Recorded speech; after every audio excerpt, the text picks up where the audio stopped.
Baik, Assalamualaikum warahmatullahi wabarakatuh. Pada hari ini kita akan belajar mengenai ayat tunggal dan ayat majmuk. Baik, apa itu ayat tunggal? Ayat tunggal ialah ayat yang tidak mempunyai kata hubung. Contoh kata hubung ialah dan, sambil, kerana. Okey, ayat tunggal dia tiada semua ni. Tiada dan, tiada sambil, tiada kerana. Okey, contoh ayat, ibu sedang memasak lauk. Okey, ayat ini tidak mempunyai kata hubung. Tiada dan, tiada kerana, tiada sambil. Maka ayat ini kita panggil sebagai ayat tunggal kerana tiada kata hubung dalamnya. Okey. Contoh yang kedua, adik suka menonton televisyen. Okey. Ayat ini juga tidak mempunyai kata hubung. Maka kita sebut dia sebagai ayat tunggal. Apa pula yang dimaksudkan dengan ayat majmuk?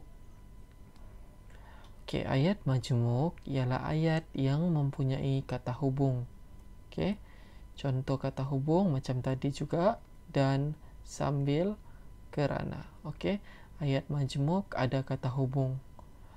Contoh ayat, ayah dan abang sedang mencuci kereta. Ayat ini mempunyai kata hubung. Contohnya dan.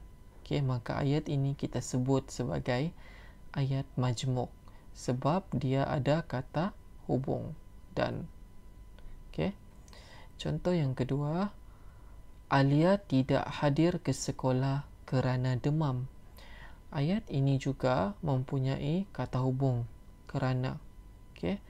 Maka ayat ini kita sebut sebagai ayat majmuk. Macam mana kita ingin bezakan ayat tunggal dan ayat majmuk? Senang sahaja. Ayat tunggal tiada kata hubung. Contohnya, ibu sedang memasak lauk. Tiada kata hubung dalam ni. Okey.